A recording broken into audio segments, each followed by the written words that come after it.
Надо понять, как мы оказались в ситуации сделки и что такое вообще сделка. Ну почему там не рамочное соглашение, небольшой договор о дружбе, сотрудничестве и там как бы или военный договор. Да. А почему сделка? Почему? Как мы оказались в ситуации сделки?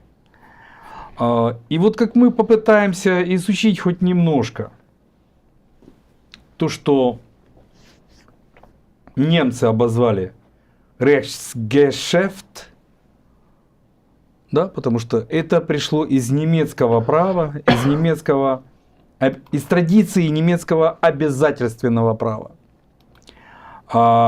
Потому что если взять, например, американский вариант, англо-американский, скорее американский, legal transaction, да, или русский вариант сделка, или украинский вариант, который был в первой половине 20 века, а потом был убран, естественно, в советском праве его не было. И в праве независимой Украине этого не было, но вот недавно появилось правочин. Есть договор, а есть правочин. В чем различие? Когда мы договариваемся, мы это делаем в рациональном залоге и описываем различные отношения и ситуации договора. А вот есть случаи, когда мы не выстроили никаких отношений, и нам надо свою волю облечь в право. Вот краткая формулировка сделки – это отдельная частная воля, оформляемая в право. Больше ничего. Как правило, речь идет здесь об одной четкой воле. То есть одно волевое отношение. Если мы возьмем английский или американскую традицию, там есть еще более предваряющие правочин или Rechtsgeschäft или legal transaction, так называемый deal. Извини, переб'ю. Зеленський достроково залишає Білий дім. Запланована прес-конференція Трампа і Зеленського скасована. Похоже, то есть не подписал. Похоже, сорвал. Смотри, и мы оказываемся в ситуации, когда мы можем иметь с тобой дело, но это может не иметь никаких правовых последствий. Ну, то есть мы имеем просто дело, ударили по рукам, имеем дело. Вот это вот deal или deals with, иметь дело с. Это еще до legal transaction. Да? И вот посмотри, какая выстраивается интересная вещь. Например, мы не имеем дела. Потом следующий шаг. Это deal. Мы имеем дело, но пока еще никак не оформляем это в правом отношении. Затем legal transaction или сделка, или украинскую правочин.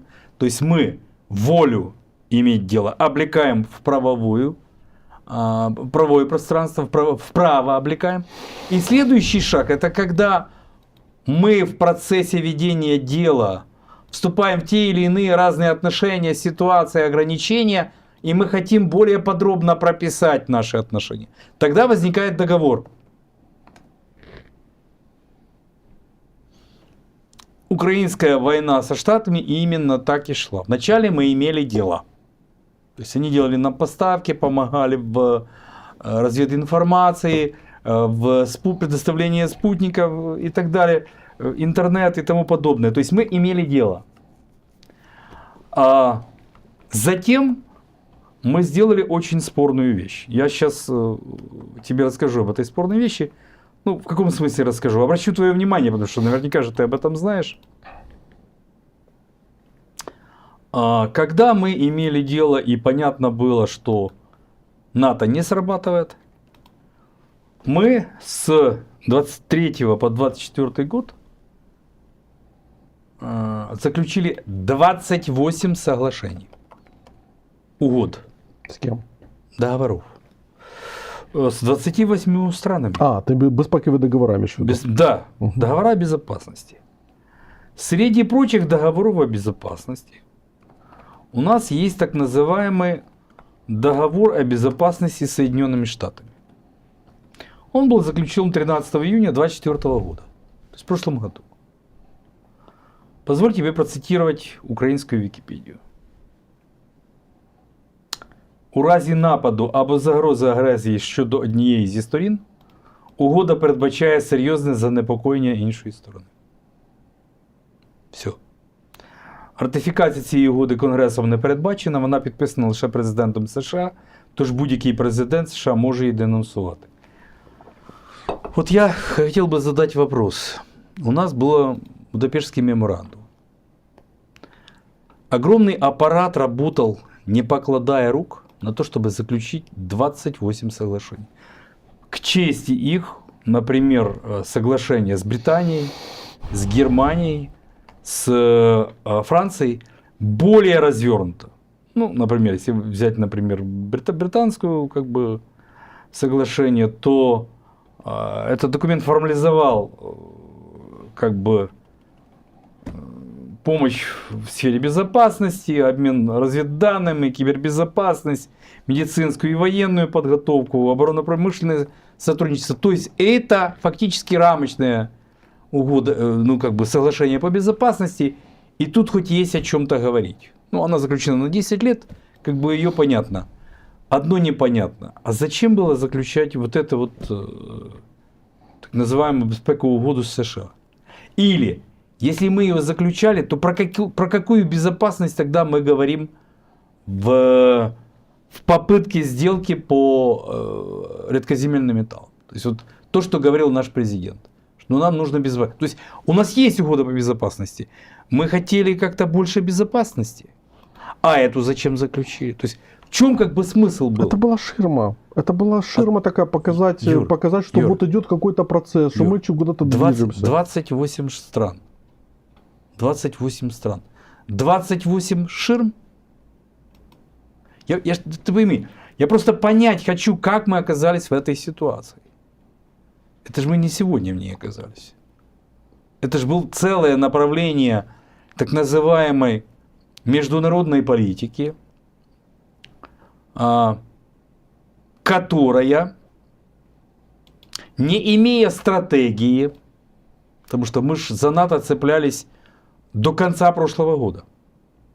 Я ничего не путаю, мы же с тобой еще до конца прошлого года обсуждали, что идея НАТО не была укокошена, ее укокошил Трамп. Фактически со вступлением сказал, не будет вам НАТО, все, забудьте. Но до 20 января призрак НАТО все еще существовал. И с этой точки зрения, как бы мы опять возвращаемся к вот этому моменту. Что такое сделка? Почему она оказалась необходимой? Когда она нужна? Когда нужно сделать что-то быстро и договориться о чем-то, что не терпит отлагательства. О чем-то одном быстро.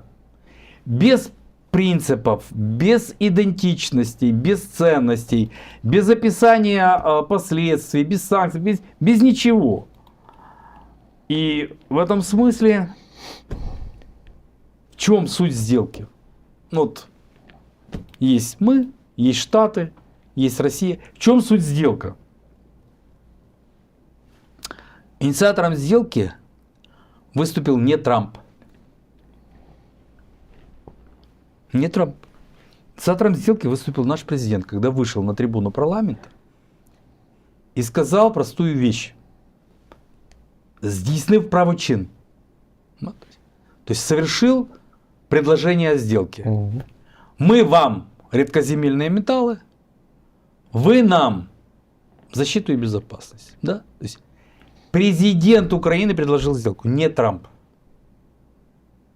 Понятно, что это было рассчитано именно на Трампа, потому что все понимали, что Трамп это человек, который заключал сделки, говорил о сделках, писал о сделках, у него там, по-моему, книга какая-то есть. В общем, не суть. Но почему оказывается сделка неизбежной?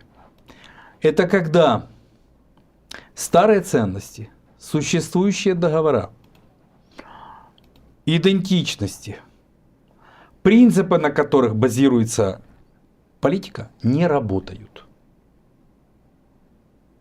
И оказывается, что нужно проявить волю и установить хотя бы какой-то правочин, да? какую-то сделку, чтобы оформить хоть какие-то правовые основания. Потому что мы же в этой студии с тобой разбирали, что было же достаточно много принципов. Например, ничего о вас без вас. Трамп нарушил этот принцип. Мы будем с вами столько, сколько вам нужно. Трамп сейчас находился на грани нарушения этого принципа. И я даже не уверен, что он не будет нарушен после сегодняшнего демарша Зеленского. Давай я скажу, Да. что Трамп, он в своей социальной сети написал, пока ты говорил, Мгм. события очень быстро набирают ход. Мы как раз в нужной точке находимся. Трамп назвал встречу с Зеленским очень содержательной и прямая речь. Мы узнали много такого, что никогда нельзя было понять без разговора под таким напряжением и давлением.